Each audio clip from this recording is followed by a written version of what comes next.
not getting ready. You already ready. Okay, well, you know what? We're going to go off our scheduled program because that triggers something because it's at the place where I am now. So I'm reading the book Jump by Steve Harvey. Yes. And I'm a little complex between what faith says do. You know, you pray about it and then, you know, you allow God to move on it. But, you know, Steve is really big about you being, you know, proactive and you making things happen. So I don't know. Thank you. I don't know. Well, that's still faith. Yeah. Because faith without works is dead.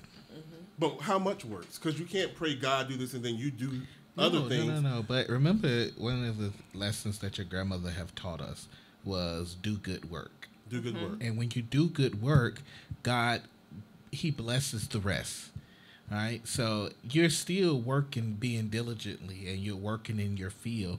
Like, as far as, let's just use your talk show. Your talk show would be you doing the good work. Okay. But then in the process, God is working behind the scene to move situations so the right person can hear the talk show. Okay. Exactly. That's faith with works. Okay. Faith, but when you interfere with it is when you're trying to put it together and you haven't taken it to God. Okay. Are you talking about me? No. You sound like you're No. My preachings are for the mass.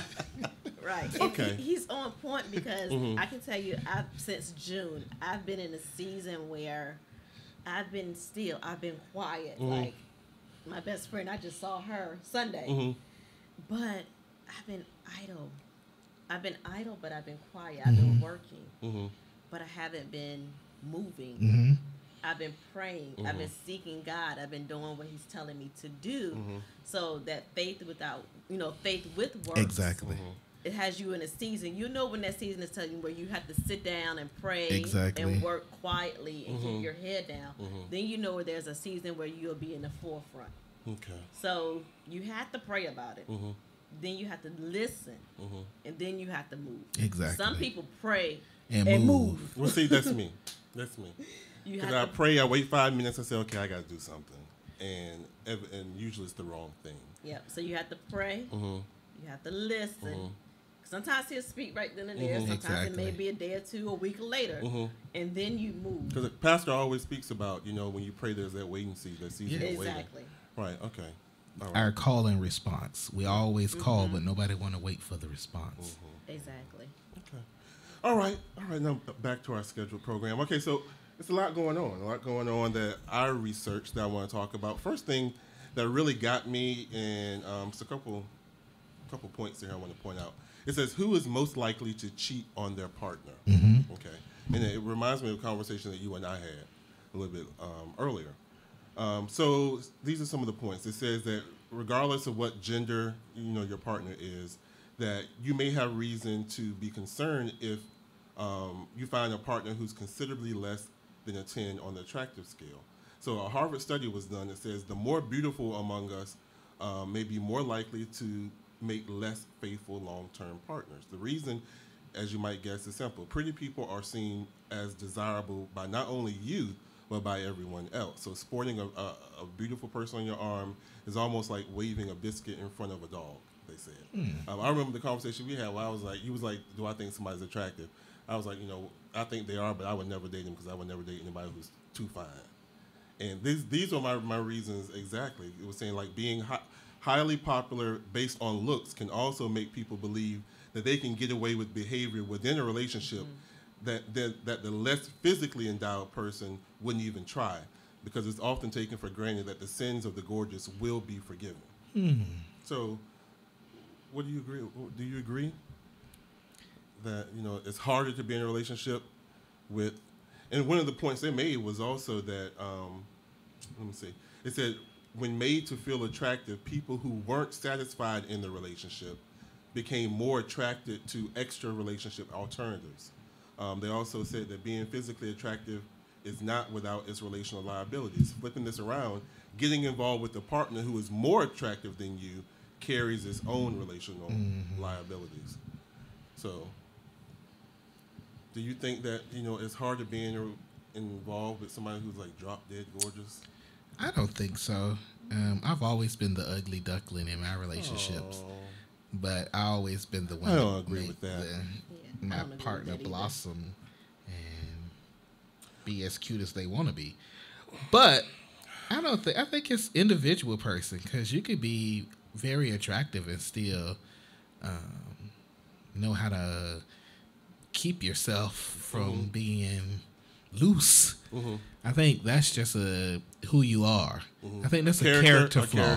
Okay. Yeah, that's a character flaw if you cannot be faithful to whoever you're with. Okay, and you're always open and looking. But this is not about me. Yeah. We don't want to make it about you. Yes, we don't want to make it We don't want to make it personal. We don't want to make it about me. Yeah, because we do have attorneys on standby. Yes, we do. We both have attorneys transpire. on our phone. Exactly. Yes, we're ready to call. They're ready to call in. Yes. Candace, what do you think? I'm more on like what Nate said, because it's a decision.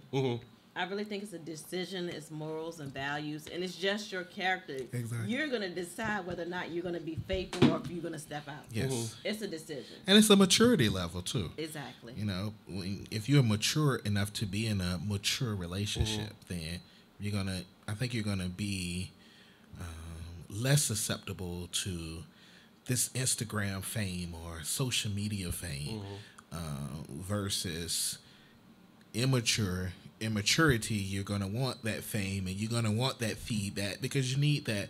And it's insecurity levels in yourself. Exactly. You know, those insecurity levels within yourself is what make you seek out that type. No, that's true. I agree with that. You know, I was going to say, you're not in high school. Yeah. Exactly. It was so funny. I saw just to talk about to elaborate more on the Instagram fame. I saw this guy. I cannot remember his name, but he's a public speaker, and he did an actual where he followed people that was on Instagram that made their life all big, and he exposed them. It was just so funny. I mean, they were upset because he was like, "You just posted that you were in Puerto Rico." Wow. So now I want to know how did he find? Yes, because it's the perception that you want to put out to people. Do you do that? No, I don't do that. I rarely post on social media. Okay. Which was going to be what I was going to talk about too. But I rarely post on social media unless it's about work. I rarely check in. I'm at IHOP. I rarely, because I don't want nobody looking for me. You know, I got a lot of bill collectors. And that's one thing about like going in the field that I'm trying to go in. They want you to build your following, so they're always talking about activity. No, that makes sense to build a base because you even in Candace field, you want to have a base of people that you can always reach out to. Like the more followers she have, the more events she can book. You know, the more followers you have, the more people that's going to share whatever stories that you give, whatever radio shows that you put out. The more listeners you have for your podcast and for your radio show. So I do believe building up substantial good followers. Yes, that's the key. Good followers. Yeah. Okay. You have anything to add to that? As I said, you're just not in high school, and it's just about making a decision. Exactly. It's totally about a decision. You know from the get-go what you're going to do, how far you want to go in a relationship, and if it's going to be one that's going to be a permanent relationship. So you have to decide, and that's your conscience. And as we talk about relationships and making these decisions and social media, I'm sure you guys heard about Black China and Rob's situation that they have going on. Rob leaked nude photos of her as well as text messages. She even posted on Snapchat saying that Kim Kardashian stole her phone. She said what? Yes. Opinion. She said Kim stole her phone, but of course Snapchat only lasts 24 hours. Right. So she was able to say, I didn't say that. But Rob went in. He leaked nude photos of her. But the thing is, they have a child. And before he leaked anything, they were just posting a picture. They were all together. Exactly. But the thing is, they broke up right before Christmas. Oh. And then during the new year. Mm-hmm. So when was the baby born? The baby was born in November. It was shortly after the baby was born. Okay. That she had cheated on him. Yeah. Oh, you know what? Because I was still in class. I was still in school. Uh-huh. And I thought it was a rumor. Because I was like, they just got married. Yeah. No, they didn't get married. Oh, they didn't get married? No, they were engaged. Oh. Yeah, they were engaged. Yeah. The baby was born, and then she tried to get her name, last name Kardashian, and she tried to get it trademarked. Trademark. Yep. That's Change without getting married? Yes. Yes. Well, why not? Okay. But because Why would you do the that? Kardashian name that's what's holding the weight. Uh-huh. You know, so she wanted that last name of Kardashian. Of course, her baby it was already a crazy feud because her first baby is by Tiger, who is Jenner Kardashian. Oh no, Kylie Jenner. Kylie Jenner. Her boyfriend. Ex-boyfriend. Yeah, that's right. He couldn't. Kardashian. See, the Kardashian name ruined him. He couldn't do it no more. He couldn't do it. So he got out. But that's China's. But then she bought him the cars and all that stuff? But because of this is allegedly. Yeah, we have to say that. Allegedly, he said that because of Black China's spending habits, he couldn't afford to have a car. He got his cars repossessed. He got put out of his place. But she did the same thing to Rob. Like Rob he had her cars repossessed too, right? Well, he did. Yeah. But he was talking about how everybody was saying how she lost all of the weight. I mean, he put her on blast, and he told her that he the one had paid for her to have the tummy tuck immediately after the baby was born. Oh. Yeah. So then T.I., who have room to talk, said to him, "Well, you might as well let it go. Why would you put all your business on social media? You the same one who told your crazy wife that." She said to him, she was like, "But you cheating on me with one of my girlfriends I hooked you up with. I introduced you to." And he said, "But did you have beef with her?" So, have you ever did something on social media that went too far? On social media, no. No. That's a good question. I don't think so. I try to think things out. Exactly. I think our generation, even though I'm older than all of you, I'm almost 60 years old. Yes. But I think our generation was spared social media. Yes. Because I feel if we had social media, oh yeah, you know, we would be, but we would spare social media because our mamas made us go play outside. And the worst we could do is call somebody on three-way. Exactly. You did not know they were sitting on three-way. Exactly. And then they bust and by the time you got to the schoolhouse the next day or Monday, everybody looking at you sideways. Everybody know what you were saying. So, yes. Yeah, I think God knows who to put what. Yeah. Exactly. He knows. Because they're just out there and... Yes, these kids nowadays, they have... Jesus. Can you imagine if I know half the things that I did back in the day. If there was social media, oh my gosh. Thank God they didn't have no screenshots. Thank God for Jesus and the cross. Yes. All of that would have been a mess. But you know what? Our first guest is on the line. She is author Kim Interdonato, I believe. She wrote a book, Shoes Are Like Men. It's a comical twist on dating. Each chapter in this book is hilarious, compares shoe styles with men's personalities and relationships that she's encountered. So we're going to welcome to the show Miss Kim Interdonato. Welcome to the show. Hello, Kim. Oh, how are you? Good. Thanks for coming on, and thanks for sending us the book. Wonderful book. Thank you so much for having me on. I really appreciate it. No problem. First, I want to ask, where did you get the concept to, compare shoes to men? Well, it was kind of silly, actually. I was actually having a pity party more than anything else.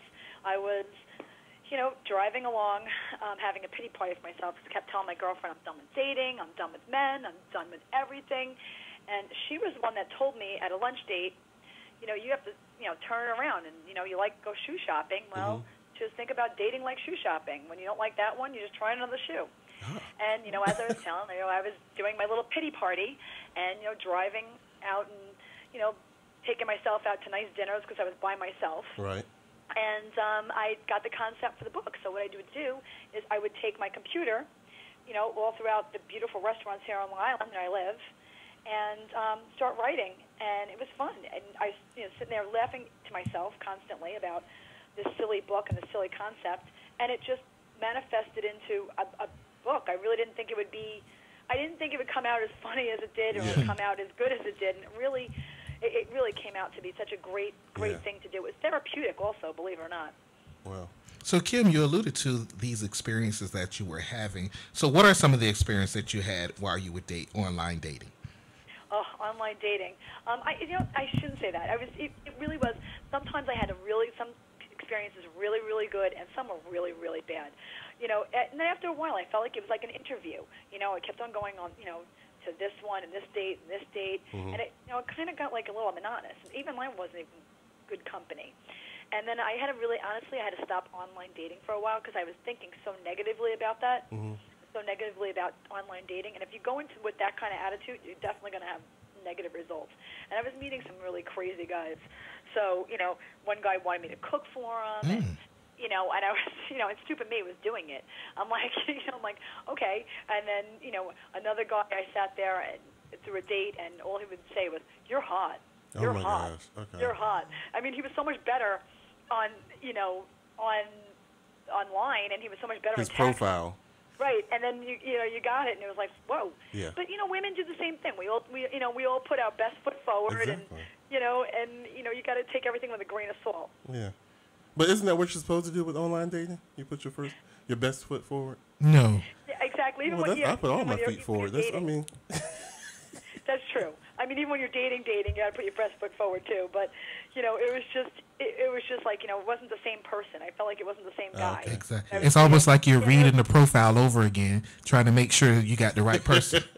Yeah, exactly. It was like, wait a minute. Well, Kim, Hold on. is there something to be said about the dates you never went on? Oh gosh, yeah. I have to tell you, there's a couple of guys that like my comfy shoe. There's always girls. We always have a guy friend that we always can rely on. Take to those places like a wedding or it's a safe spot. That was a date I didn't quite, or a date or a relationship I didn't quite go on have.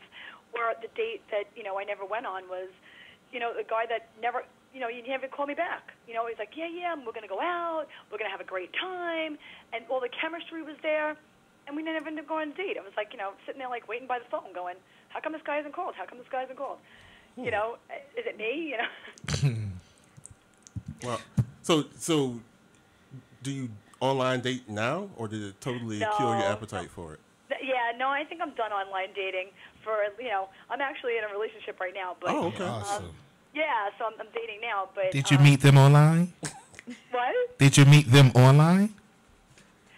I couldn't hear you, I'm sorry. I said, did you meet them online? No, actually, I didn't meet him online. Believe it or not, I didn't meet him online. Okay. It was actually somebody I was dating for a while. We broke up, and then, I'll tell you, I wrote the book, and lo and behold, a lot of my ex-boyfriends came forward. That's normally how it happens. Exactly. Yeah, they weren't quite sure which nobody wanted to be the great shoe sale. They were making sure they weren't the great shoe sale. So, has your outlook on dating changed from before you wrote the book to after you wrote it? That is such a great question. Yes, it has. As I said, it was really therapeutic. I took a really good look at myself, and you know what? I really took the things that you think are so bad when you're going through them, and believe me, I know they are. When you go through certain situations, they are bad. But when you get out of them, you can kind of laugh about them a little bit more, and that's great. And that's a good way to think about things. It's like there's always there's always light at the end of the storm. There's always like a rainbow at the end. And I felt like that with the book. I felt like before I wrote the book and after I wrote the book, dating is so much different. I'm definitely a different person. I'm more relaxed. I'm not so intense about things, and I let things go a lot easier. Well, that's good, Kim. Now, how are your girlfriends? Now, do they come to you for advice or say, Kim, I just went on this date and I dated the shoe salesman? Do you get those phone calls? Yes, I do constantly, and when I joke around with everybody, and even people I don't meet, that like callers and other people, I said, you're taking advice from a girl that's been divorced twice, okay, and has numerous relationships, but I guess I'm a good person to give advice about, and I just tell everybody, listen, don't read into things so much, and don't take things personal. And, if it's going to work, if it's meant to be, it's meant to be. Kim, I want to ask you one more question. What was the worst online date you have ever been on? Oh, my God. Geez. I went out with this guy, and, I didn't put him in the book either. I have to tell you, I went out with this guy, and we actually dated for a little while. And I didn't put him in the book just because it was. He would have known. I just didn't put it in. I just didn't think about it. I thought about it, but I was like, I didn't feel like getting into the whole thing. It was he actually broke into my house. Wow. Yeah, and I think that's when I stopped kind of like really, really online dating. He got a little scary. That was probably the worst experience I had. Wow. But, but then I met a lot of nice guys too. So don't anybody's listening, don't poo-poo online dating. Exactly. But in your book, you have a chapter called "The Used Shoe," where you were giving advice saying the guys aren't complex at all. We really tell you what we mean. Like if we say we're not looking for a relationship, things like that. So basically, are you saying that women, they sometimes get frustrated or heartbroken because they're not listening or they're not believing us? Oh, absolutely. As women, we want to nurture you guys. We want to take care of you. Oh, he just doesn't want a relationship right now. No, he doesn't want a relationship. If he's telling you he doesn't want a relationship, he doesn't want a relationship. Don't go picking out your wedding dress because that's not going to happen. It's like, and I've done it too. Women out there, believe me, I've done it too. Listen to what they're saying. If they say they don't want a relationship and you do, run. If you don't want a relationship and he doesn't want a relationship, you guys are perfect for each other and you can date other people. I've tried it 100 ways to Sunday, trying to, change a guy and make him, he's going to fall in love with me. And the end result is I always got my heart broken because I wasn't listening. Okay. You also have another chapter, the shoe that does not accessorize with your outfits, where you say you basically in a relationship, you'll give it, I think you said about a year before you assess. Yeah, I would say a year. You kind of know what's going to happen after a year. It's either going to go forward or it's going to, it's That's a long time. I give people a chance. Usually you probably can figure it out. Usually you can probably figure it out in the first couple of months. Me, I don't figure. I'm blonde. I don't figure out things that easily. No, I'm just kidding. Okay. But you know what? He's such a great guy, and it was just the timing was off. It's the timing was off, and we're at different points of our lives. And I was at one point in my life. I had a young child. He had an older child. We're at two different points, and it's not that we didn't get along together. It's just when we put our worlds together, it just collided. Okay. Well, Kim, we appreciate you so much for coming on today, sharing this excellent book. I can't wait till our listeners run out and get it. But how can people get a copy of your book and follow you on social media? You can follow me on shoesareLikeMen.com. You can find all the information on that. You can follow me on Facebook. I'm on Twitter, and I am on Instagram.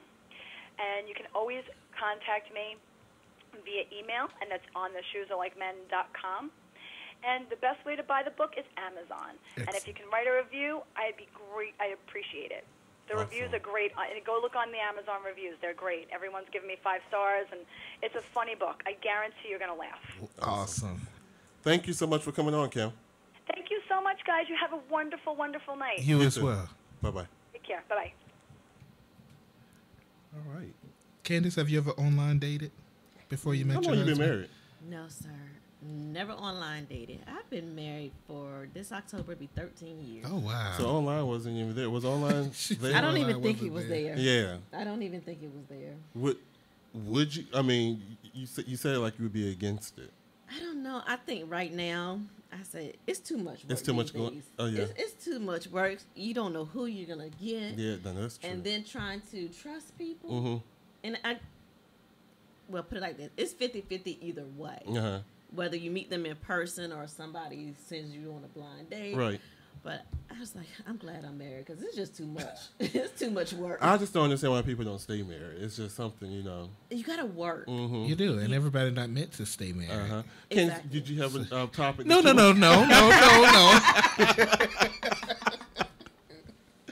Candace, what did you want to talk about, dear?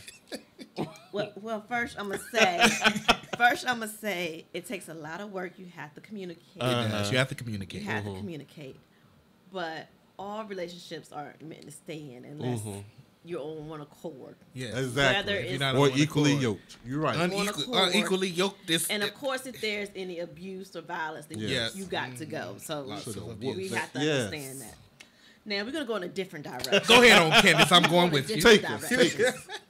Okay, so and it comes to the marriage part. Some people get married early because they want to leave from home. Some get married because they feel like they found the love of their life.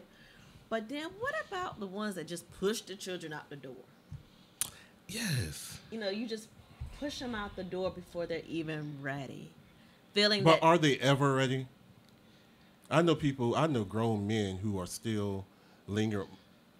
My best friend, he don't listen. He, well in his 40s, he's still. Well, that means he still has the umbilical cord attached. Yeah. There's a difference. But when you look he's at not staying at home by him with somebody. He's staying by himself now. Who you talking about? Who you talking about? I'm talking about. Oh. Yeah. Lord. Those lawyers still on standby. Yeah. All right, so they're allegedly talking about They're allegedly talking about something. Yeah. So, but what about for the kids that just graduated and parents say, well, you're 18 and you got to go. You need to have your place and have a job. But did you prepare them for the life Exactly. Exactly. Because there's a difference with that. And it's funny that we talk about this because I feel that if you yourself, like Will was saying, as a parent, if you still have your own hang-ups that this child actually are mimicking, then you definitely can't push them out. Exactly. I actually know someone that we was just talking about this, that this has happened to them. And, but to me, if you haven't given me a good model, I'm only going to get out there and repeat the cycle and be back in your house or out on drugs or something. It's funny though, because I saw it when I saw that your topic that you had addressed. I saw a post about that. I wish I would have wrote it down, but it was saying the same thing. Why would you push your child out and they're not even mature enough to do chores in the house? Exactly. I mean, people figure, okay, you're 18, you finished high school, now you can go get a job, you grown. Pay bills, you grown. And it's like our society has made 18 that magic number of being grown, but you're not grown. Exactly. You can't handle a mortgage. You can't pay for utilities. Yes. You can't stand on your own. You might be able to do more things that doesn't have your parents say so. Or you should involved. be able to do more things. You should be able to. Yeah. I think a lot of times when I hear that spoken from people who are saying they want to push their people out, their kids out, it's from a point of selfishness. It's always they're ready for them. They're ready to do them. Oh, yeah. It's not about the journey that you prepare, like you said. Did you prepare your job as a parent? Is to prepare this child for this moment. To be equipped if they are prepared for this moment, then sometimes you do need to push the little bird out of the nest to get that. But if they're not prepared, then they're just going to come back. They're going to come back. They're going to mimic the cycle. The generational things are still going to continue, and you're wondering why they're not being broken. Exactly. And the thing is, not so much coming back to home. They're going back to living with somebody, living with a friend, not being able to function. This is going to hinder their development. Individual. Yeah. And I remember when I was little, I used to say, I cannot wait to get out of this house. I think everybody said that. Did everybody say that? But I swear I call my mom and be like, 18. Lord, girl, can I just come stay with you for like 2 more weeks? Sometimes I feel like, okay, I love my mama dearly. Me and my mama are just alike. But I said, Lord, if I go back home, I've been blessed and thankful that I haven't had to go back home. I did live with my in-laws while we were getting some things together and trying to look for another house. But it's like, okay, that I can't do that no more either.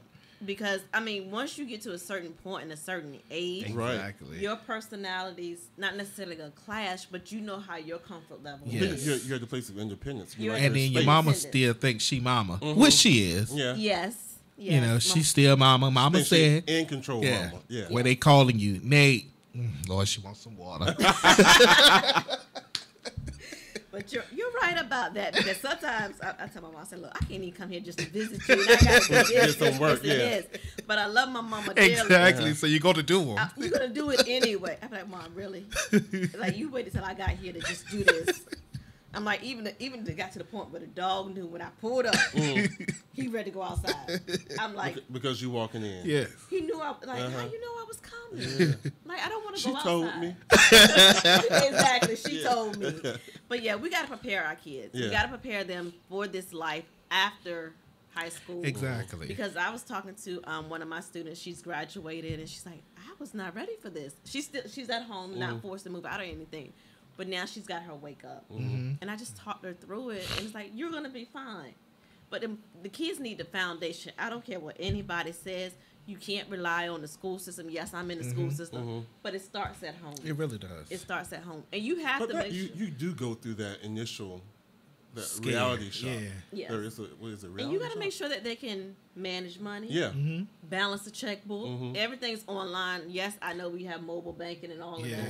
But you have to be able to balance the checkbook, know what bills to do, when to come out, when to spend, and when not to spend. And the thing is, you can't expect them to know that if you don't know it yourself. Yeah. So it's If like, they don't see you doing it, then right. you're not teaching them that to be responsible when they do get out of the nest. I'll never forget. I think I was in middle school or something. I think I was in middle school. And my grandmother was like, you know your social security number? And I think I forgot a few numbers. She said, you better learn that by the end of the day. And I knew it. That's And I funny. knew it. My And grandmama did us the exact same it's, way. You just, that goes back to having those big mama days, sitting around talking, and we've lost that as a society. Well, that's because your mama old enough to be your sister. Yeah. You got to hit her up on Facebook. Exactly. Exactly. Yes. You know what? If you guys have any questions, you can call us at Please call in. 757-683-4405. Let's talk about open relationships. Oh, Lord. Open relationships. I heard y'all sigh. But you know what? I read this article. And interesting points again. So these are just some highlights that she wrote.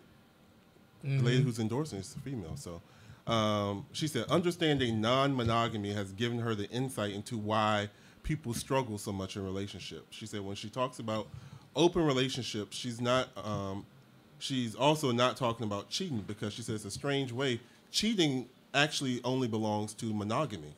It's a monogamous world. Cheating is a part of that system. Open relationship is actually a pressure release value. She says it's more normal to cheat behind someone's back than to consensually arrange being sexual with someone else besides your partner. Some of the things that she said possession of your partner's happiness has become a standard practice in romantic relationships, that we treat each other like property and we call it love. Being attracted to other people is normal, she says. For most of her life, she would hide attraction to other people at all costs and then lie about it if she was confronted by her partner. And she said, why did she do this? Because she had the belief that relationships had to be exclusive, meaning that if she was in a relationship, she had to exclude other people. She couldn't see other people or realize that other people were attractive. Inclusion is a choice to act from a different place. She says it's a choice to not buy into the conditioning that told us that we should only feel sexual desire for one person for the rest of our life. It's a choice to include your partner in the experience of the world, even if that goes against what some people might call normal. She says it's a choice to include them even if you feel ashamed. One of the other things she says, because there is no community to support open relationships, most people don't feel like it's okay. Simply having a conversation about who you're attracted to and sharing honestly and explicitly what goes on inside your head and your body can be incredibly liberating between you and your partner. She said when you create a space of non-judgment in your relationship, you can begin to pull out the things from your closet that have been hiding in the dark for years.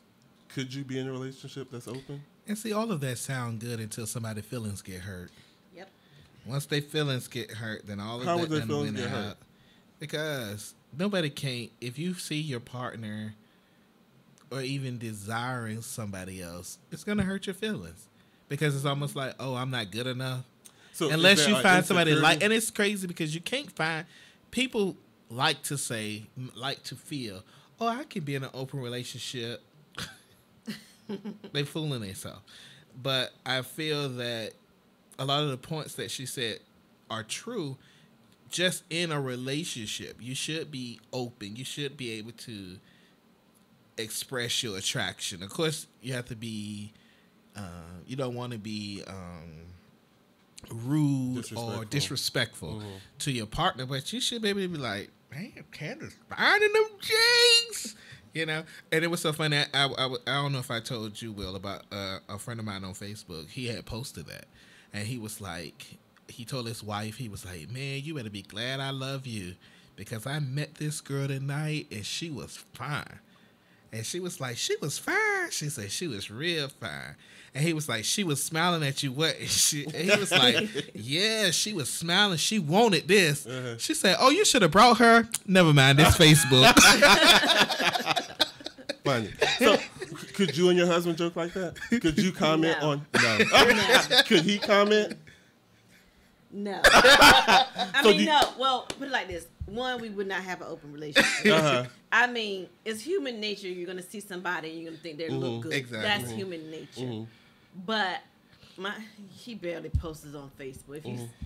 But as Nate said, it's just the emotional attachment. I don't think you can just get past that level just to think, well, he's not home, so maybe he... Exactly. And then you said, like, okay, where he But at? is that a level of insecurity? You think if you had two people who were like, if you had two very attractive people? No, I wouldn't even want two very attractive people. I couldn't even juggle it. I don't even like to juggle my own self. So I mean, I didn't mean that. But I don't even like to my own life juggle in my own life. Much more having two people that I'm trying to, or more than two people, because they're talking about. If you see somebody that you're attracted to me, I think open relationship is being selfish. It's trying to have your cake and eat it too. Do it work for everybody? If everybody is on that same, like the lady said, if somebody tell you, "I don't want to be in a relationship," you say, "I don't want to be in a relationship," but I think we make cool friends. Right. You know? So we friends, that's our open relationship. But when we say that we're in a relationship, it's like an oxymoron. We're in a relationship, but I can see other people. yeah, we're gonna have sex with whoever we want to have sex with.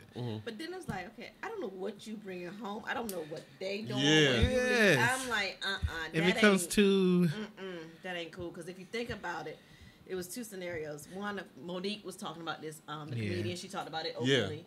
And then, just so happened, I watched Why Did I Get Married? Tyler Perry. And Marcus thought he gave it to Angela. But Angela ended up giving it to him because Angela stepped out and he just choked her once. Exactly. So, right. So it's like, where the standard at? Yeah, you doing the same thing. You know, So, Marcus been with Keisha. He thinking it's from Keisha. But, Angela said, no, I get it. She got it from Walter. She got it from Walter. She said, no, you got it from Walter. Come talking about, hey, gay. Yes. Okay. Could you? Yeah. In my mind, I would like to say you can't because you're possessive. I'm very possessive. Yes. I'm very possessive. I'm very jealous. So but you're I out. like some of the principles. I like the open communication. Mark yourself out. No, I like the open communication. Now I could probably do it if I was the only one in a relationship. There it is. That could be open. Here it is, ladies and gentlemen. If they would be home, that would be perfect for me. That would be perfect.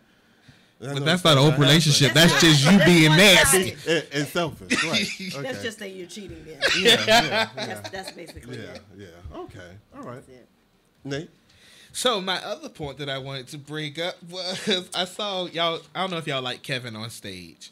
Kevin on stage. No idea who Kevin on stage He's a comedian, and he does Christian comedian. That's probably why you don't know, because he's a Christian comic. Do you have anything on his that we could play? Do you have anything? You know what? My phone is dying, but if you pull something up, if you could pull the one up. So he was talking about brunch, and he was saying how is anything bad? Everybody make everything got to be gay, because somebody said about if you go to brunch with too many men, you're gay. Play that for me, Will. Oh, the iPhones don't have a jack. Yeah, I forgot about that. I got you. You got a jack. Yes, but this had me laughing. What do you mean your phone don't have no hole? Here we go. We're playing. What is his name? Kevin on stage. Kevin on stage. Introduce this. Kevin on stage. He's a Christian comic. And then some girl said, well, it ain't gay unless you go there with no females. Have y'all been to brunch? Brunch is the best thing in the world. It's the best of both worlds. You got bacon, biscuits, and brisket. They got pancakes and pulled pork. They got shrimp and grits. They got frittatas. Have you had a frittata? Frittatas are amazing. Quiches. Why would you be banging on brunch? Let these men enjoy life. We gotta have stuff. And you know what I think it is? I think it's the gay agenda. I think gay men was like, let's sow this out in the atmosphere so we can have brunch all to ourselves. And I ain't gonna stand for it. I'm gonna be at brunch. I was at brunch yesterday eating salmon croquets and loving it. Brunch is amazing. Brunch is delicious. Crips go to brunch. They be like, cuz, did you have the quiche, cuz, the flaky crust, cuz? Cuz, the crust was so flaky, cuz. I'm a sock the chef, cuz. On me, I'm a fire on the chef, cuz. They have Bloody Marys at brunch. Like, cuz, it's brunch, it's cool, it's crunch now. Don't trip. We gotta stop making everything gay and let these men enjoy their life. You can't have nothing. Can't shop at Aldo, can't wear shorts above the knees, can't dance too good, man. What? What can we do? We can't have brunch? This is where I draw the line. I love brunch. They be having mashed potatoes and macaroni and cheese at the same time in the morning. Yesterday on Twitter, the topic of conversation. Okay. All right. So, do you feel brunch is gay? No. I love brunch. Well, I mean, but I love It's not a brunch. good example. It's not the best example. It's not. You're eating. It's Exactly. food. And if I you, think if you call it brunch, I can't imagine. okay, the term brunch is mostly used by women. Yes, we're going to eat. But that's it. That's what you got to say. We're We're going to eat. Oh, this is brunch? Okay. Yeah. A group of guys that said, Yeah. we're going to meet at this time. We're going to eat. Yeah.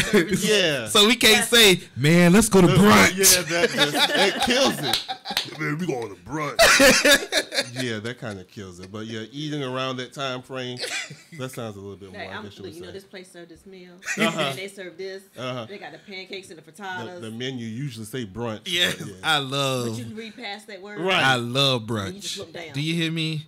I love a good brunch where, like Kevin said, you have everything at brunch. You got fried fish and eggs. You got ribs and collard greens with sausage over here and pancakes.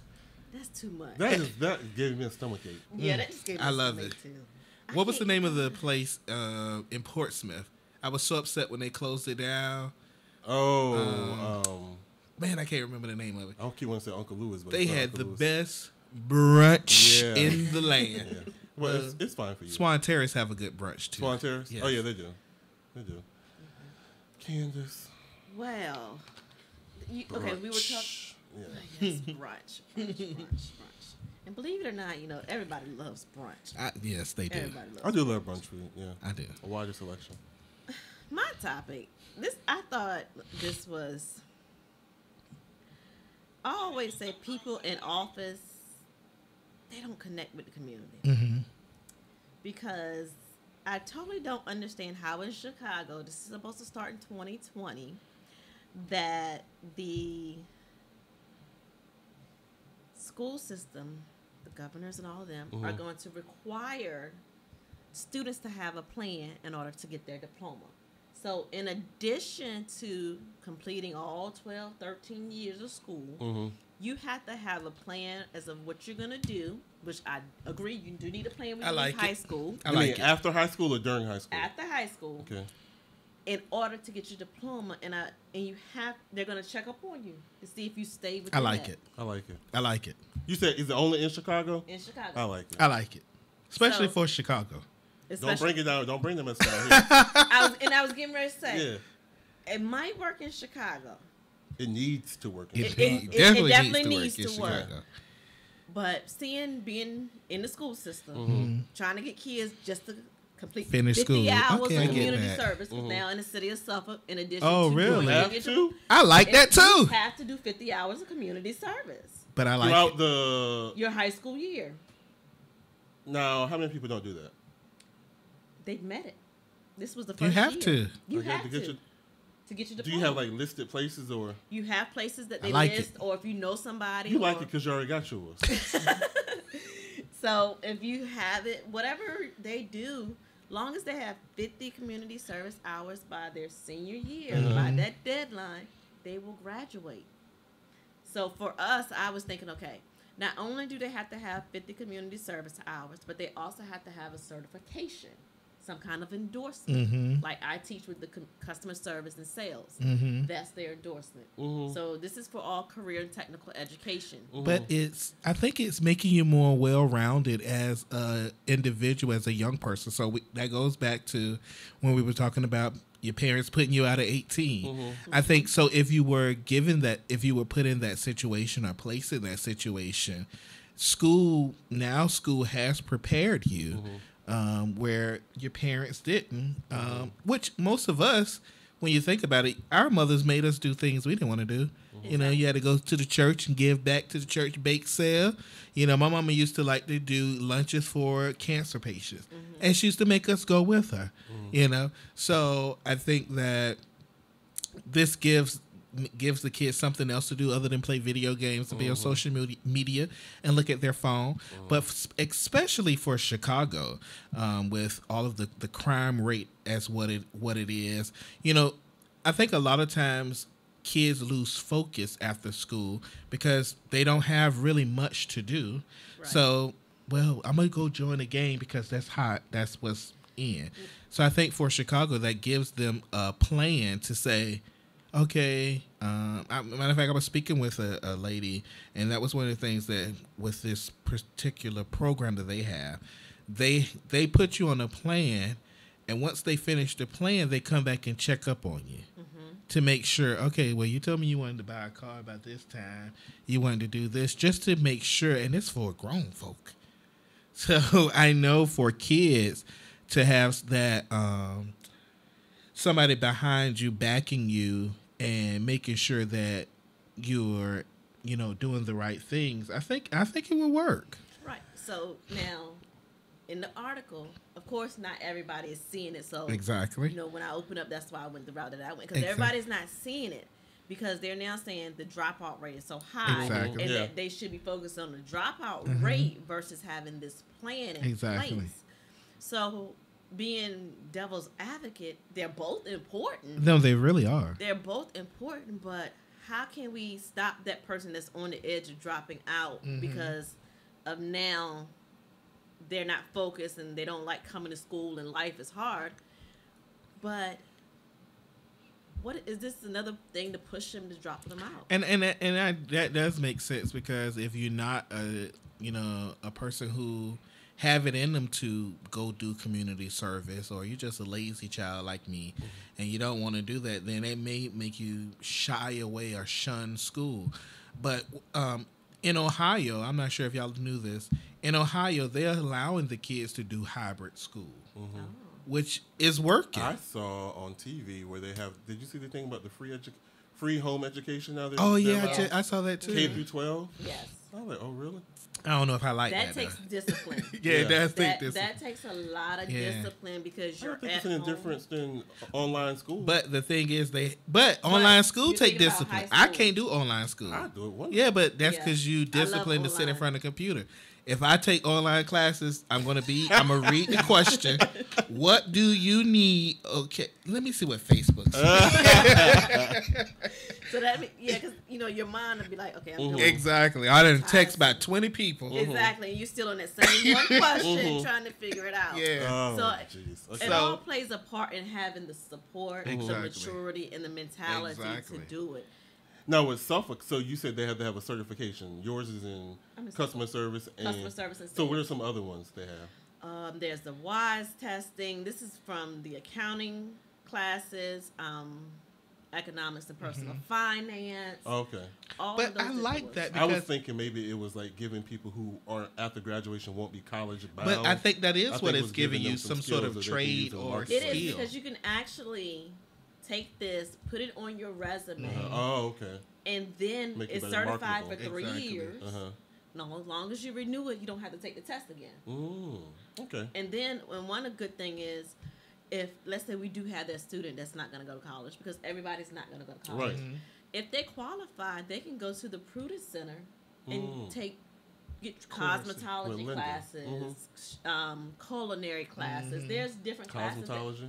Yeah, so they can do that and be ready to go. They're busy over there. Busy.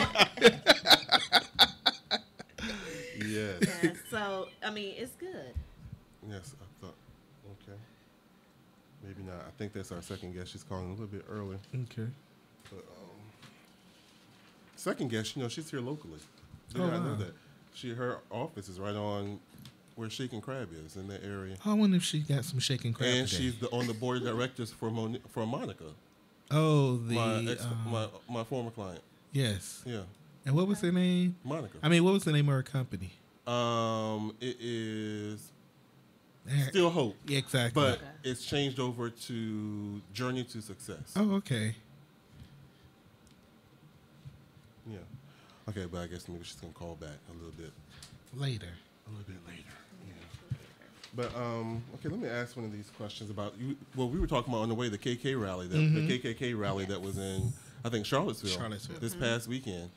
I was kind of shocked. I don't know why I get shocked when I see that they're still active and around. I don't know why either. I think it's because we would actually like to believe that we moved past that and we've grown, but unfortunately we haven't. We definitely haven't. And now they feel they're bold to come out and show it. So, But surprisingly, they were outnumbered by protesters. And basically, so the KKK came out to protest in Charlottesville because they were removing a Confederate statue. And I believe the statue was of General Robert E. Lee.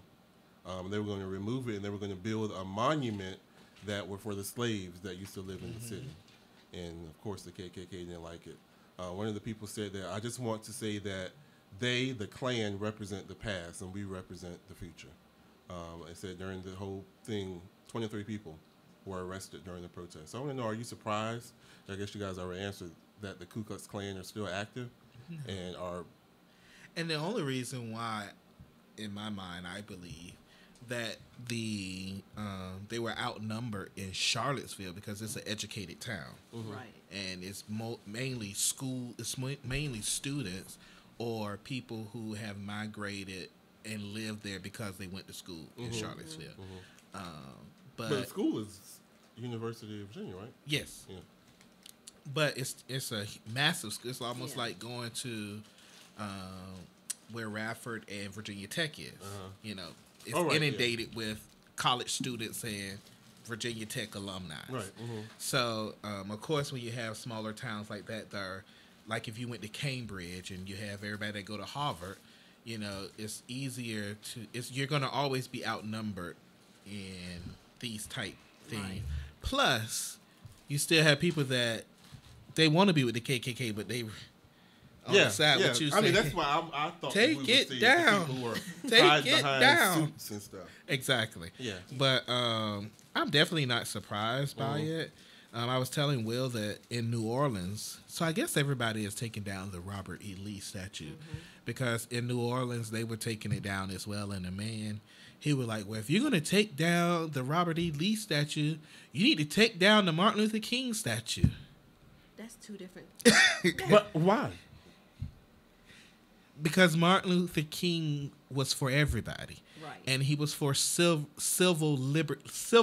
liberties, and he was for human rights for everybody. Okay. And human rights, even though civil rights was the movement, because that was the movement at the time, just like Black Lives Matter is our movement of the day. But stay woke. Yeah, they sleep.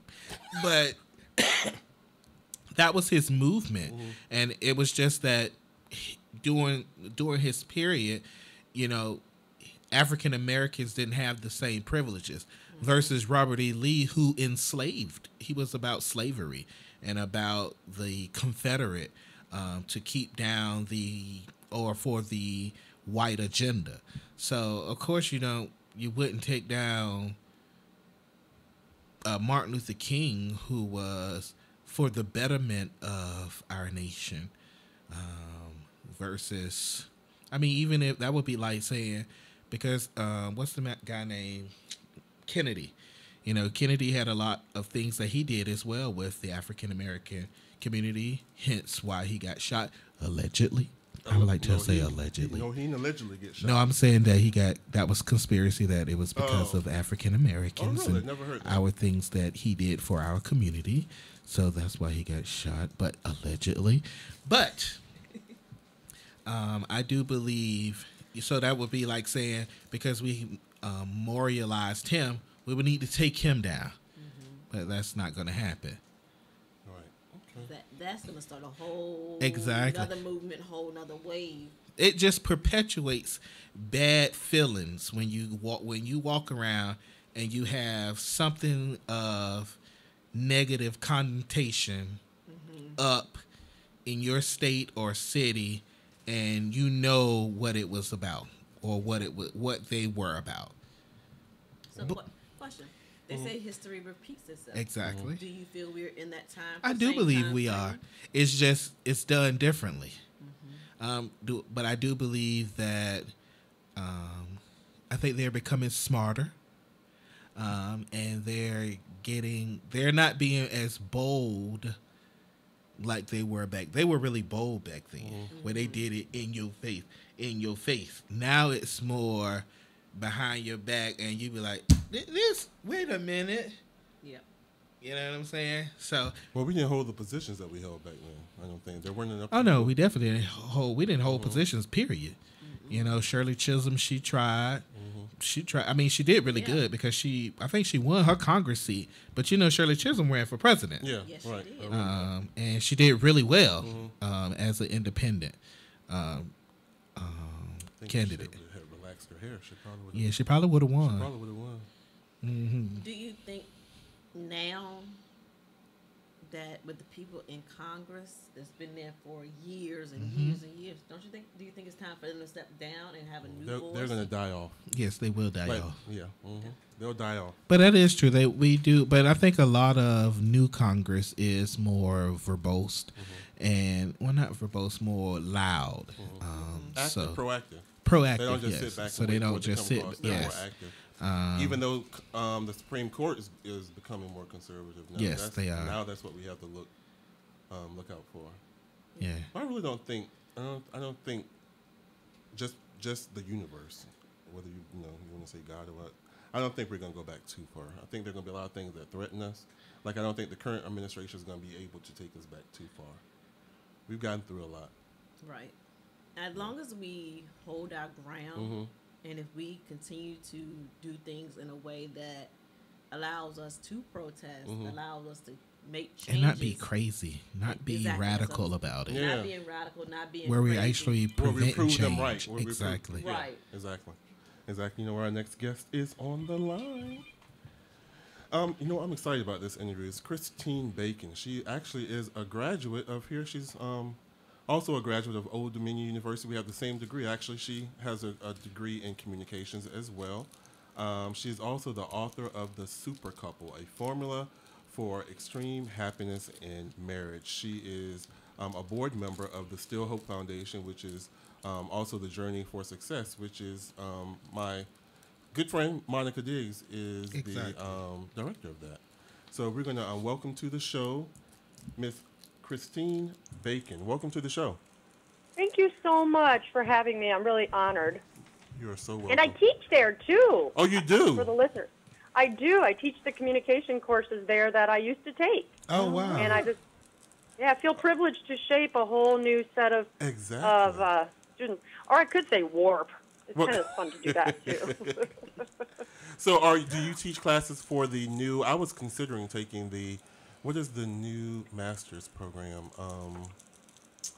Lifespan? It's the Lifespan and digital media is basically a program. Now, I don't teach in that program because I'm teaching other courses.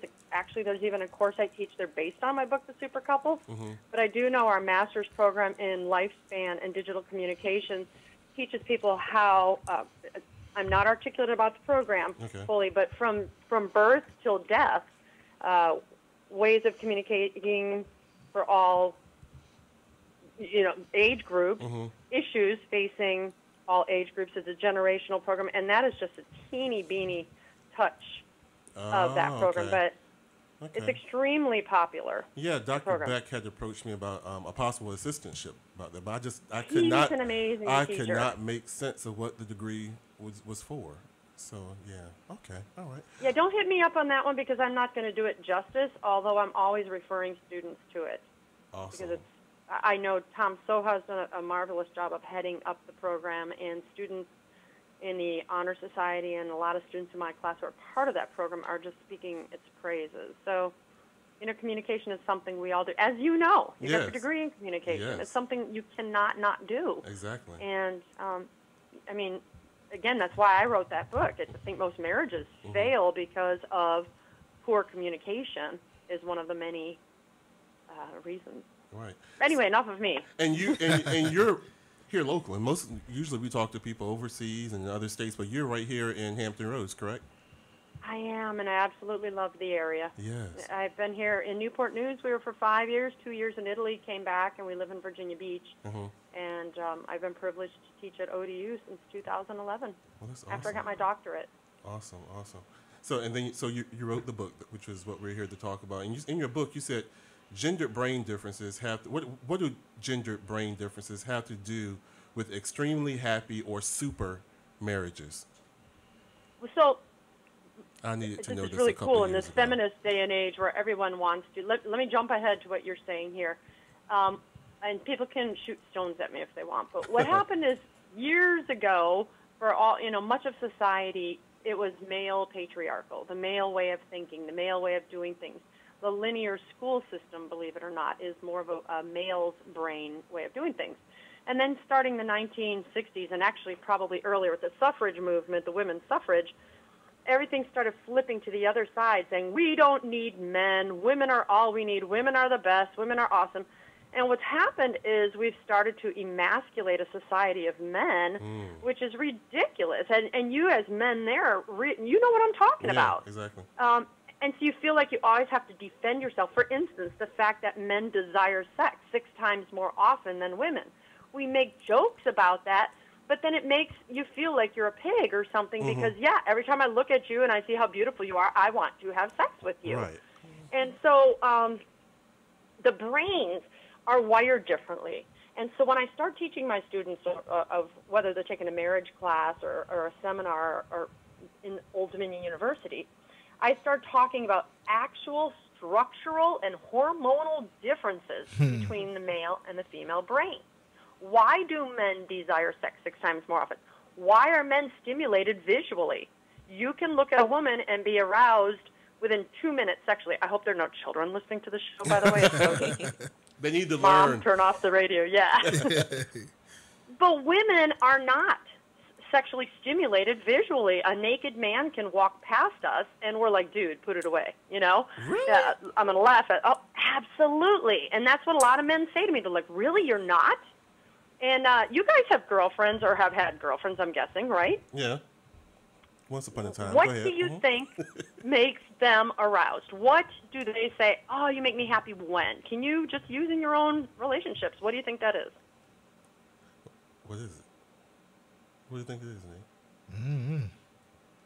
Nate? You're waiting for the answer, aren't you? Men are aroused through their eyes.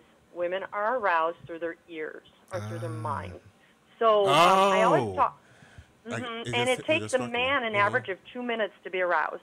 Okay. It takes a female an absolute bare minimum for any female 20 minutes, but sometimes it's all of several hours. And some of the guys are like, dude, my wife is never aroused. And I'm like, well, whose fault is that? And when you're dating, excuse me, you gentlemen have no problem arousing us because you're doing all the things that a female needs to be aroused, which is, sweetheart, you're beautiful. Right. You find out she likes daisies. You go out and buy her an entire flower store full of them. One of the things I talk about, married couples, and we make a joke of it. I'll give you an example of my own marriage. My husband, I am the cleaning freak. My husband cooks. I don't cook. I hate it. But I am so anal at cleaning that makes me happy with a clean house, which many women are. But I can't stand the thought of cleaning a toilet because I just want to puke when I think about that. So, and you can understand why. Yeah, exactly. My husband, one day, I was on a 2-week deployment. I used to work for the United States Navy, and I was on a deployment, and I came back, and the house was kind of man-cleaned, if you know what I mean. Half cleaned, okay. But every toilet in the house was scrubbed. And don't laugh, but that turned me on. I was like, dude, because why? It said, I love you enough to surrender my needs to meet your needs. Right. I'm going to do what makes you happy. So that's a big kind of vague example. When I say the difference between sex and affection, and one is typically more male-focused, one is typically more female. Though men want affection and sex, they typically, 66% of men desire sex more than they desire affection. 66% of women desire affection more than they desire sex. So I teach this one class, and I hold up these signs, pictures, and as I teach each one of these top 10 needs, and I'll hold up a picture for sex and a picture of affection. I'll say, okay, what's the difference between the two? Typically silence. And then I'll say, well, one of them you can do in front of your parents. Other you cannot. One of them you should be doing on your first date. The other you better have not. Mm-hmm. Yeah. So if I ask you that, what is affection? It goes right back to what I was saying. So I'm kind of leading you into it. So what would you say is affection? How do you show a woman affection? By reading her a poem right before Reading sex. her poem. Right. What else?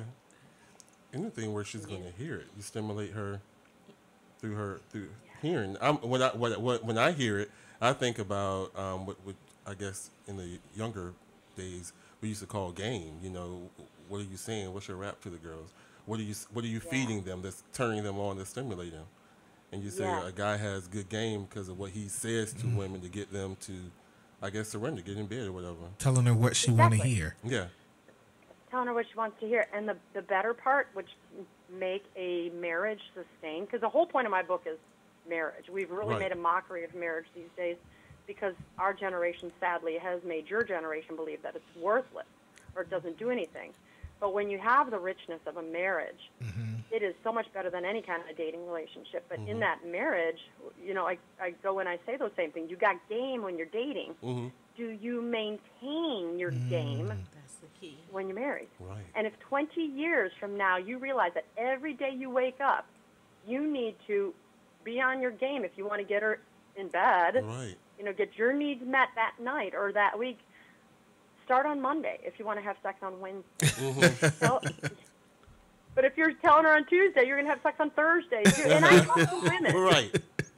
I talk to women, too, and I tell them about the innate male physiological need.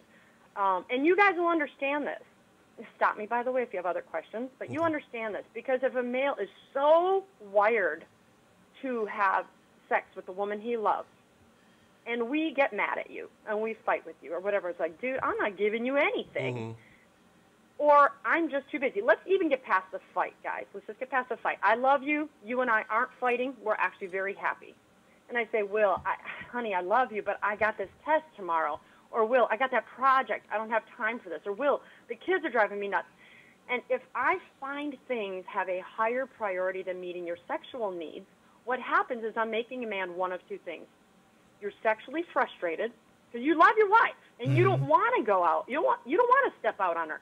So I'm making you sexually frustrated, or I'm making you seek infidelity. And when I tell that to women, I'm like, do you want to frustrate him? You're putting him in a really tough place by using your sexual relationship as a threat or as a weapon. Does that make sense? It does.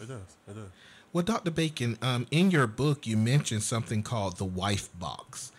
What is that, and how does that relate to the super marriages?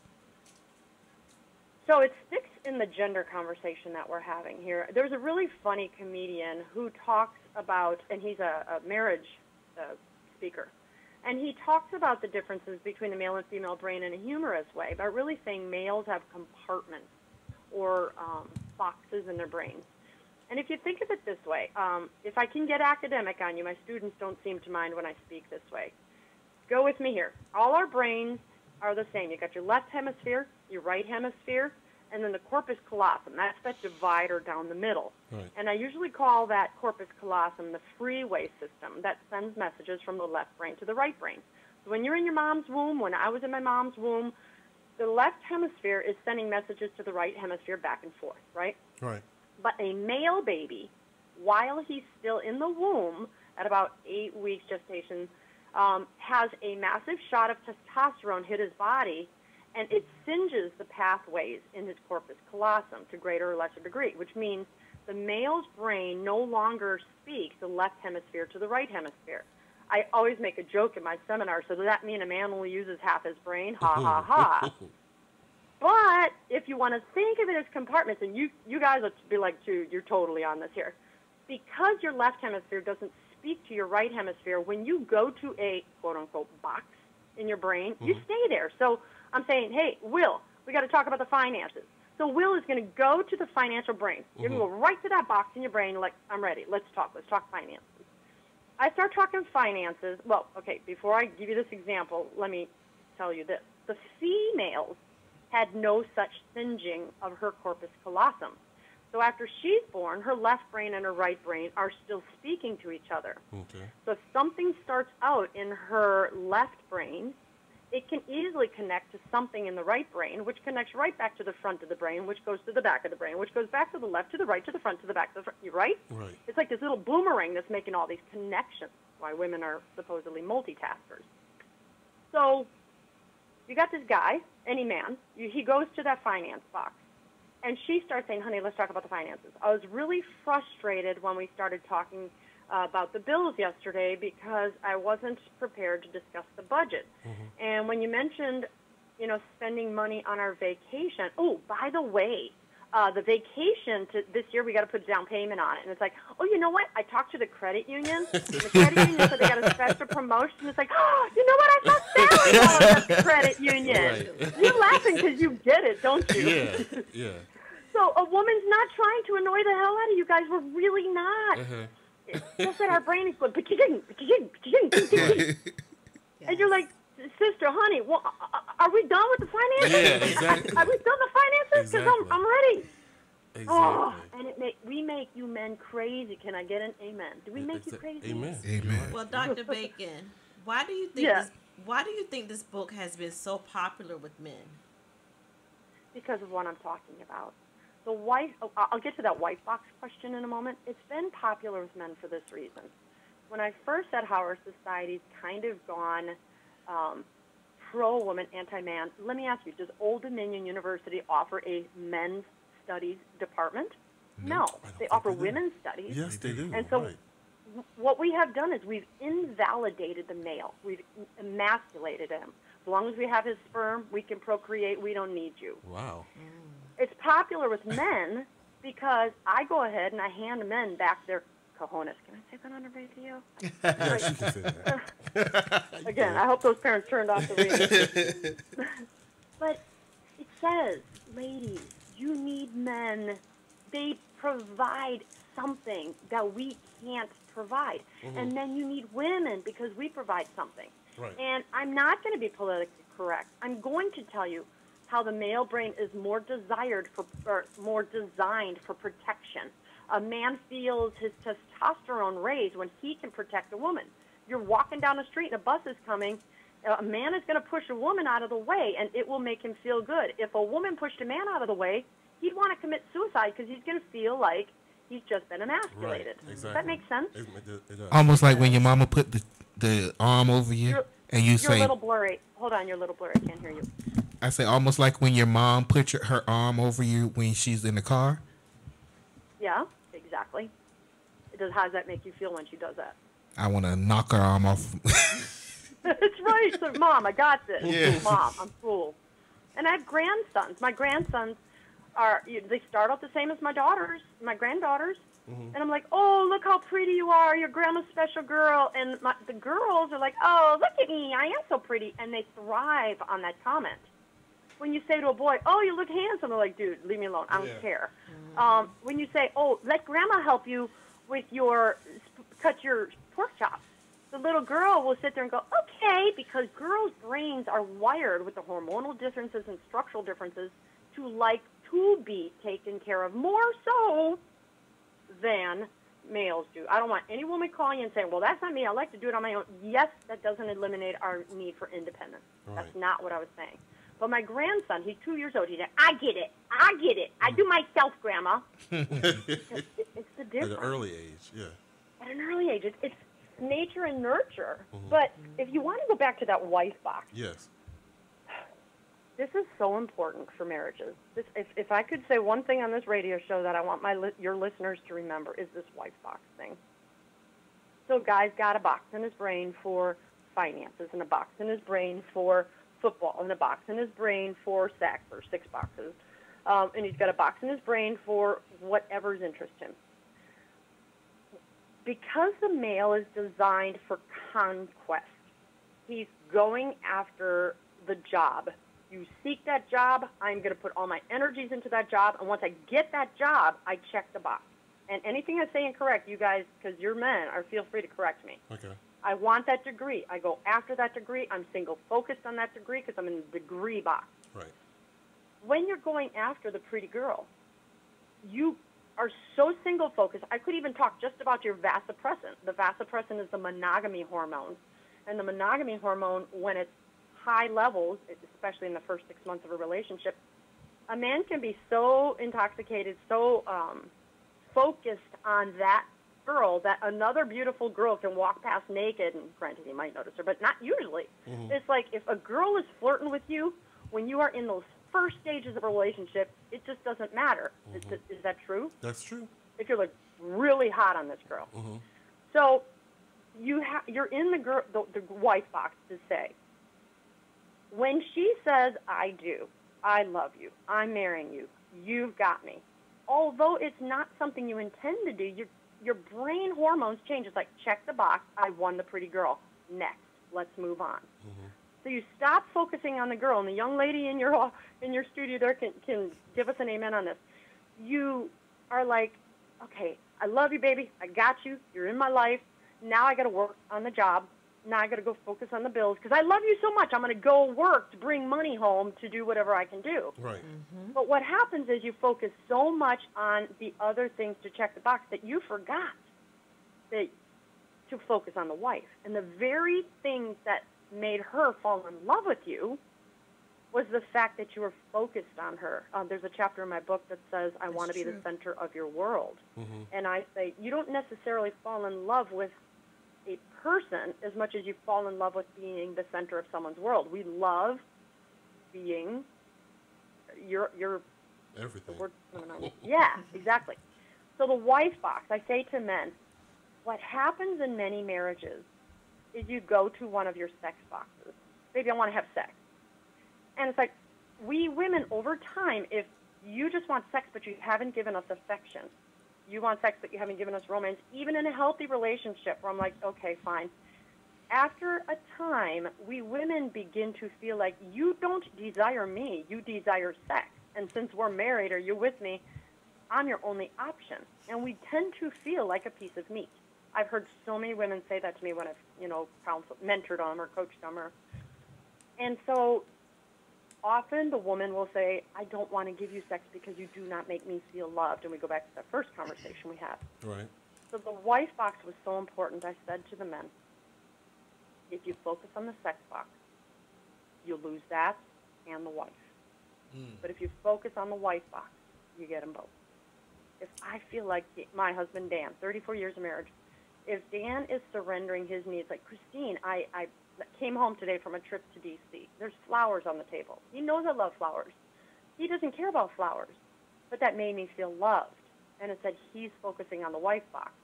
Now I'm a female, so I know exactly what he wants me to focus on. And, let's be clear about that. But he's doing the right things. He's learning to say, I got to focus on the wife, and I'll get the sex. Well, I'll make lasagna because she likes it, so I'll, so on and so forth. Okay, so I have a question then.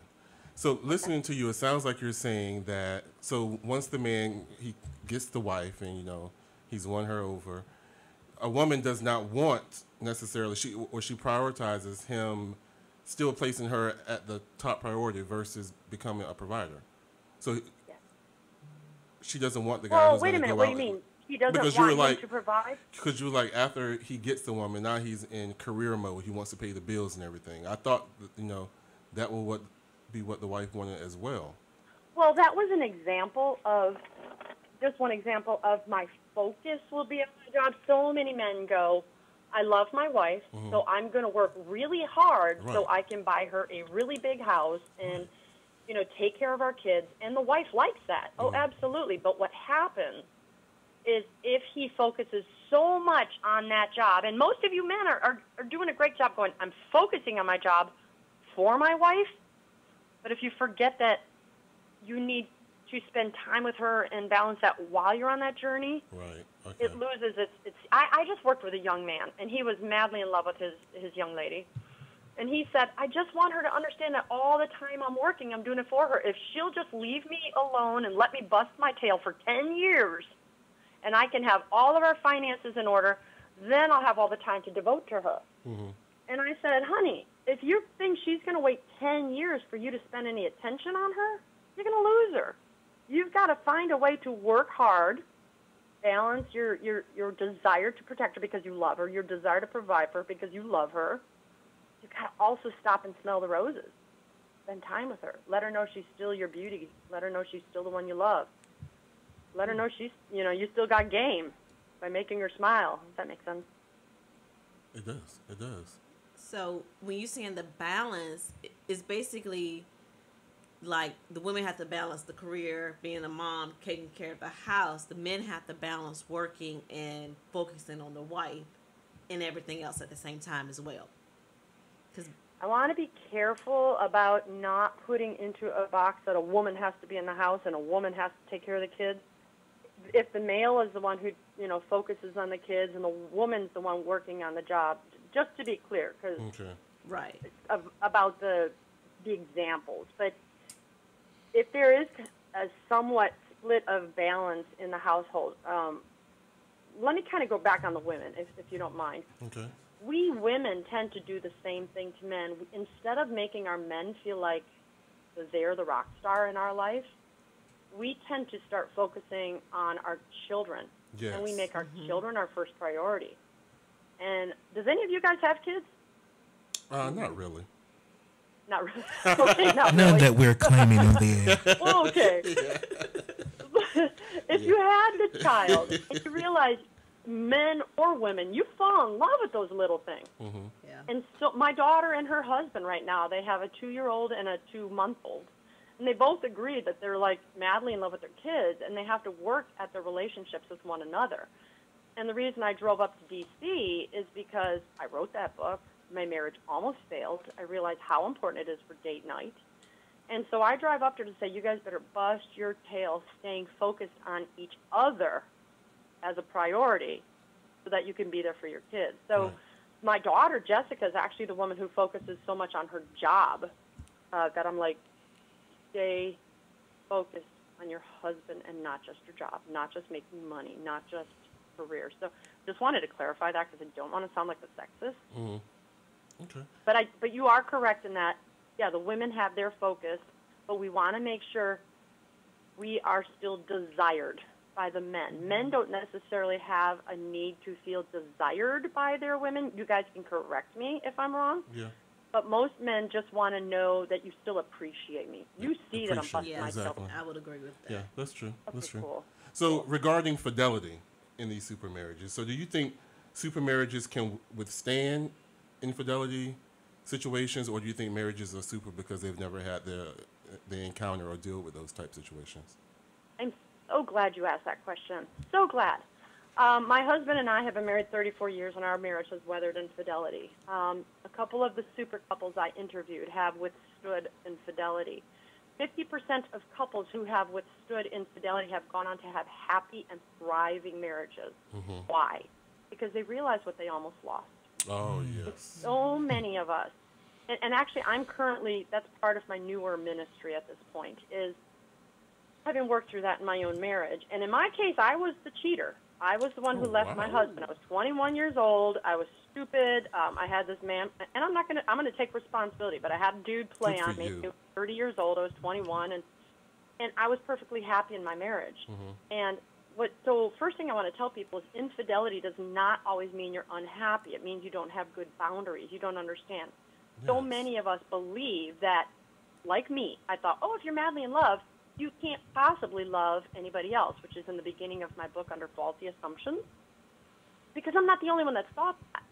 So what happens is I'm like, I'm so madly in love with Annie Bacon, I put my guard down. I don't mind if I'm flirting with other men or they flirt with me.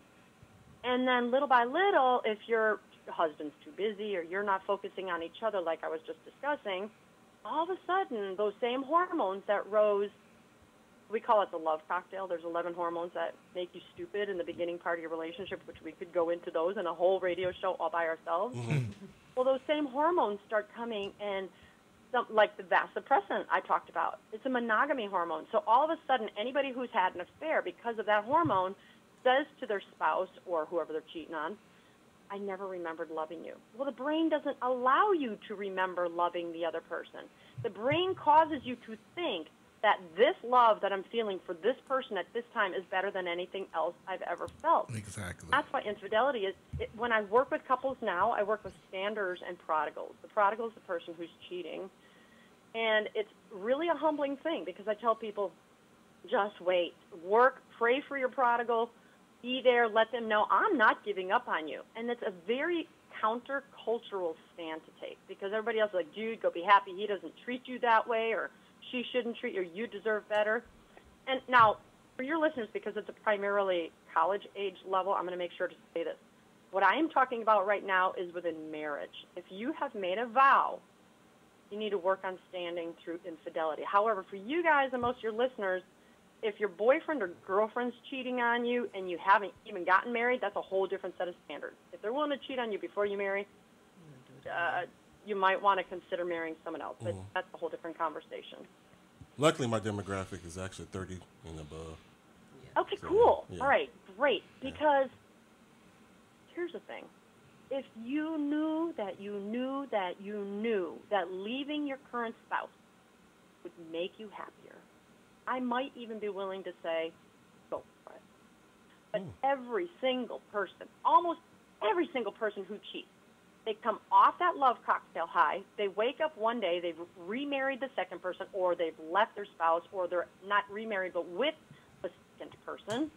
One day when that hormone wears off, they're kind of looking at it going, what the hell did I do? Amen. That's what they do. Yes, they are. Mm-hmm. Yeah. And my pride keeps me from saying, you know what? I made a mistake. That's what I should have stayed with you. You're right. And what we need, guys, we need people like me and other people like me saying, no, I want you to work for your marriage. Your children are worth it. Exactly. Children are worth it. Well, Dr. Bacon, so that's true.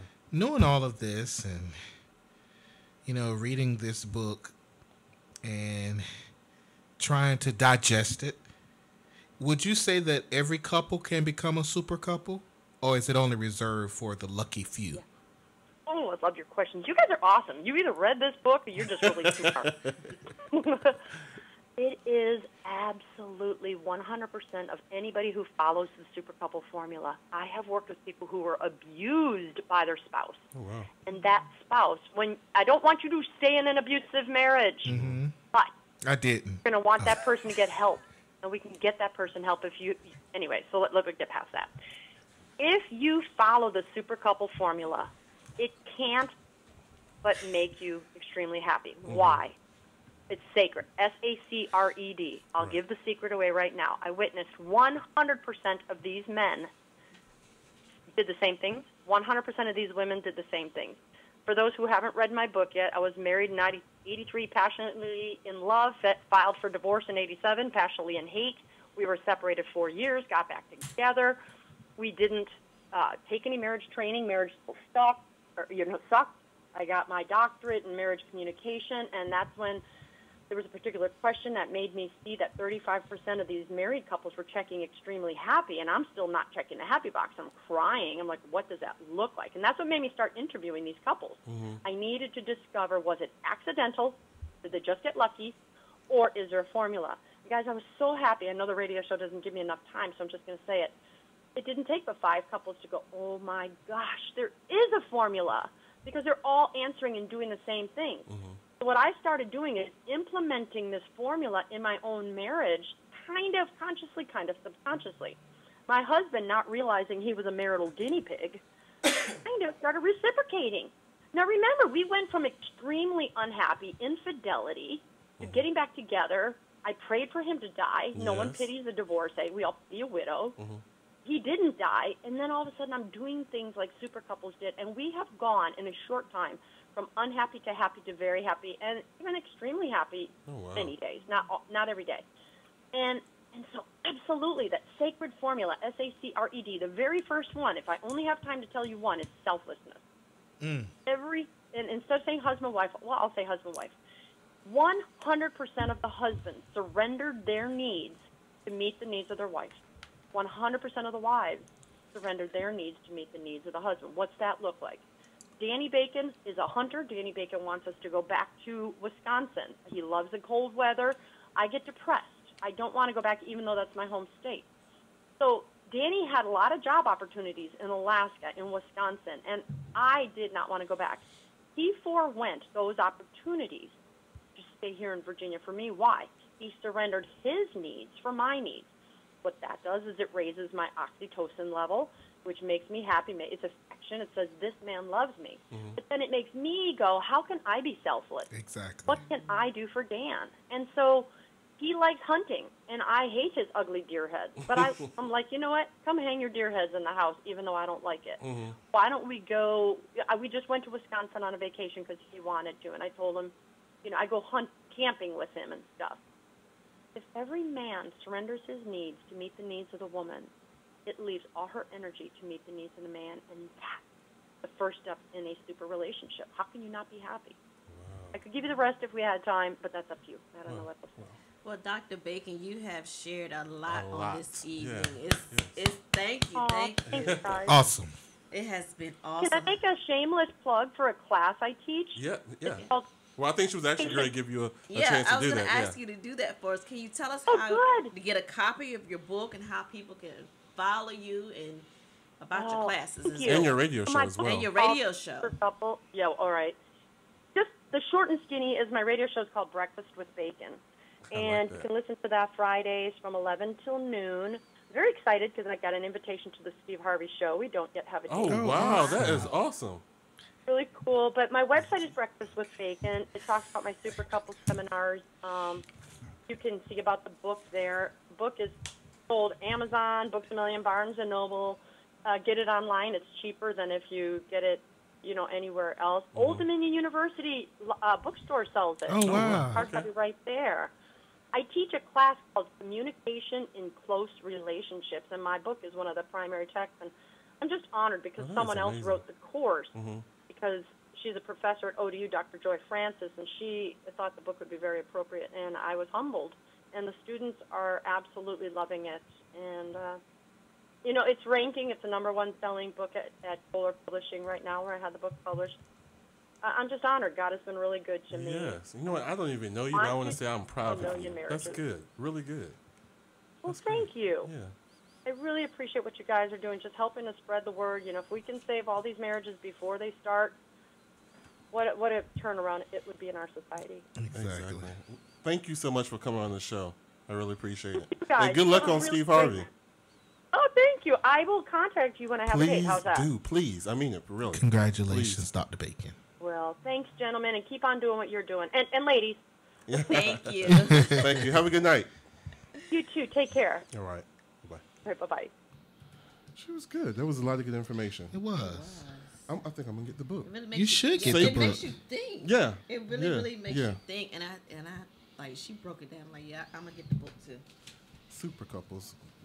Yes. You look like a super couple, though. But then again, we can't really go on that because one of our last hot topics for it is the Beyond. Did anybody get Jay-Z's CD? Are you? I haven't gotten it yet. I did sign up. What? I take that. No, never mind. I haven't gotten it legally yet.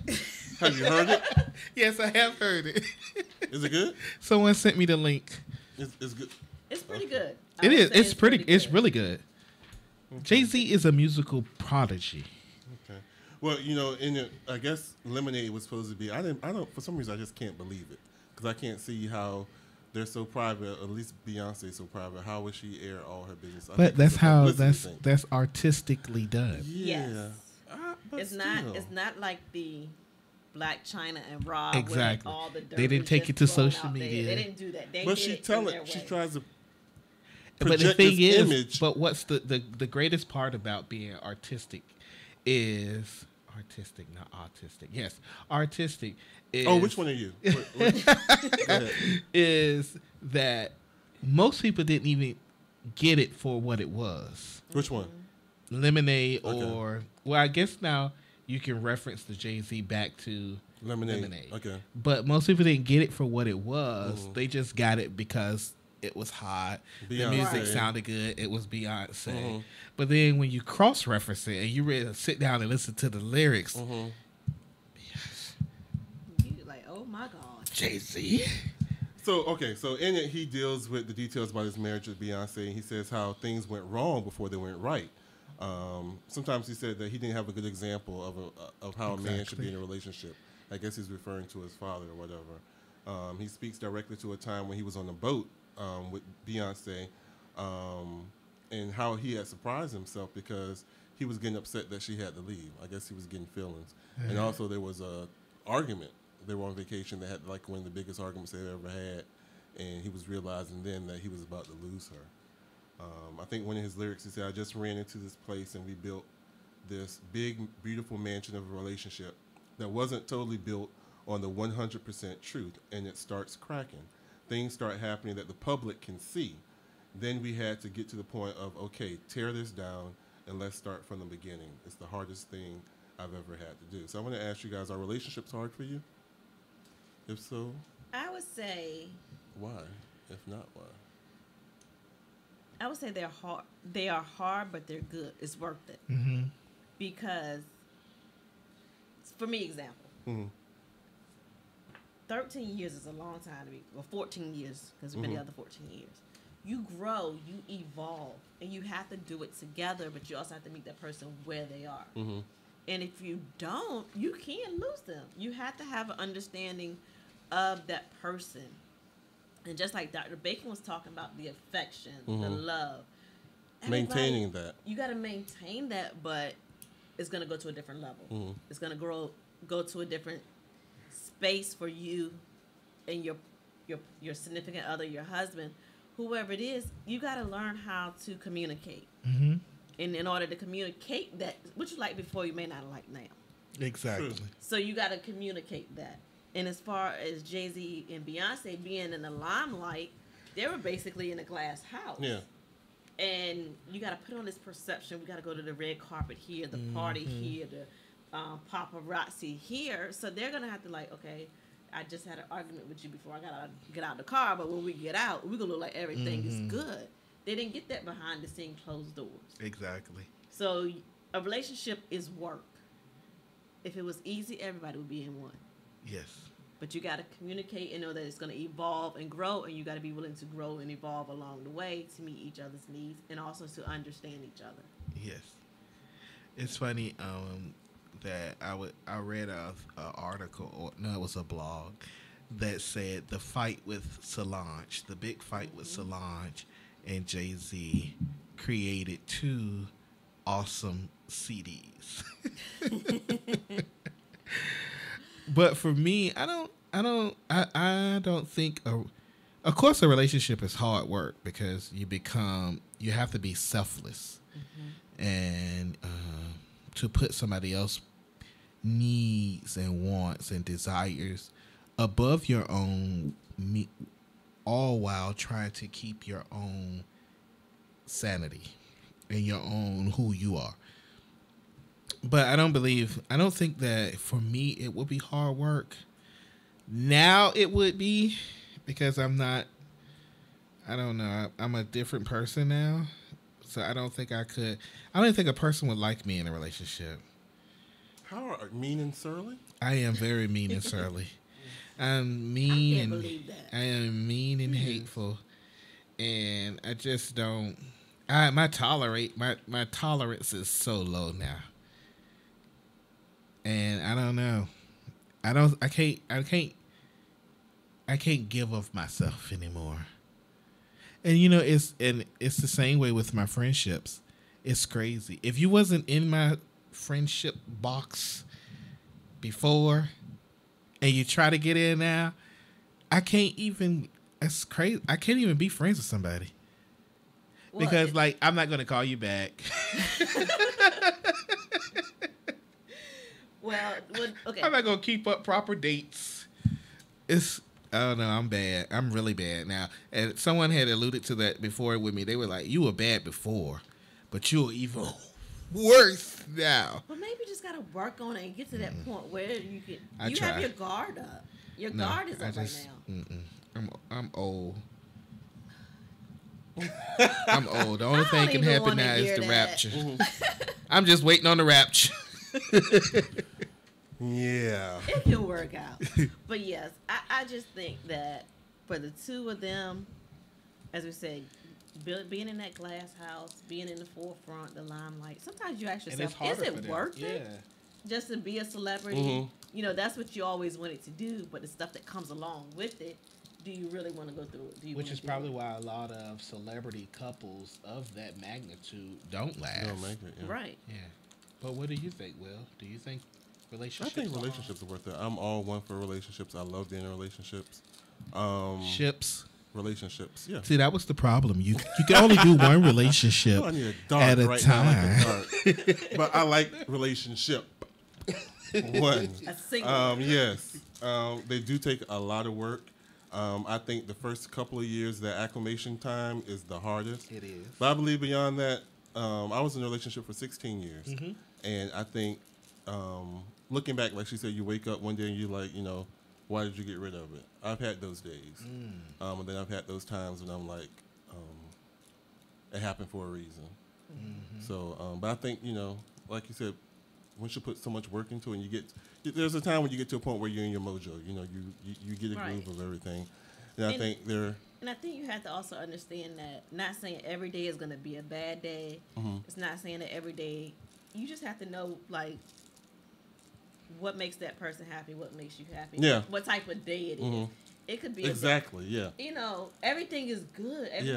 Everything is good, but it's just that day where he's in the man cave, I'm in my room, and we're just chilling. And you know that this too will pass.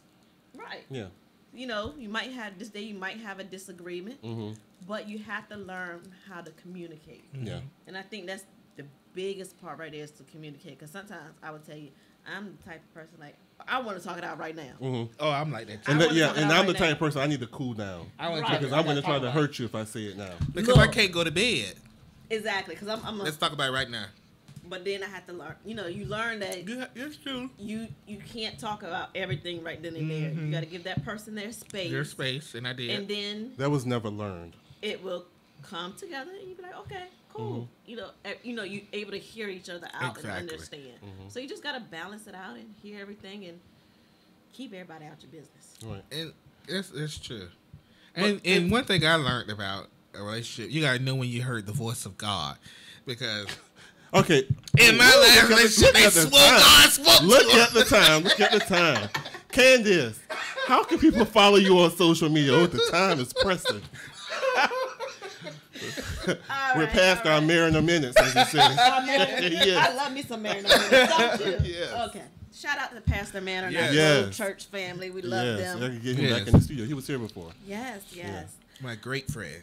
All right. Well, I am Candace Credle. You can look me up on Facebook under Candace Credle. I actually launched my new community on Facebook, the Fabpreneur, FABPRENEUR. Awesome. It's a group. Come on in. It's about fabulous, ambitious, bold entrepreneurs. You can check me out there on Instagram, Joyful Faith Events, or Facebook, Joyful Faith Events. Awesome. Nate, you want to share yours? Yes. You can find me in Whitfield. On most of my social media. On my Instagram, I'm under Nate Chronicles, Nate_Chronicles. And you can follow my work. And make sure you check out our website at LFI Studio, where we have a whole bunch of stuff going on. We're soon to go to LA for the Miss Teen America pageant. We just came from Nashville from International Junior Miss Pageant. And in August, we'll be going to LA for Teen America. So follow us and follow our movement.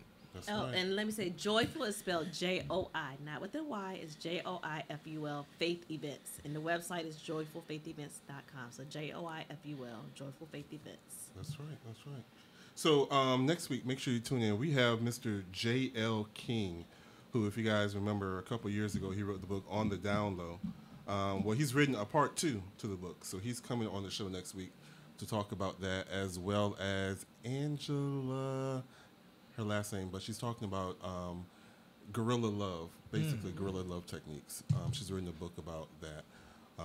So it's going to be a really good show. Make sure that you definitely tune in for that. Any final words you guys have to say? I've enjoyed having you, Candace. Make sure you come back. Oh, yes. We only have I'm more, excited. 2 more. After next week, we have, I think, 2 more shows for this season, and then the summer season will be over. We'll be on break all August, and then we'll start back with TV and radio in September. Cool. Well, thank you for having me. You're welcome. And just remember, and I'm going to quote this because this was your favorite, just write it, read it, and run it. Yes. I love it. Yeah. Write it, read it, and run it. I love it. Yeah, yeah. Well, until next week, everybody be blessed. Thank you for listening to Let's Face It with Will Strayhorn and Friends. Please be sure to visit us on the web at letsfaceitradio.com and at Let's Face It Radio on Facebook for the latest in show information and exciting, innovating ways that you can be a part of the show. So tune in next week, same place, same time, for real people, real topics, real talk. Let's face it.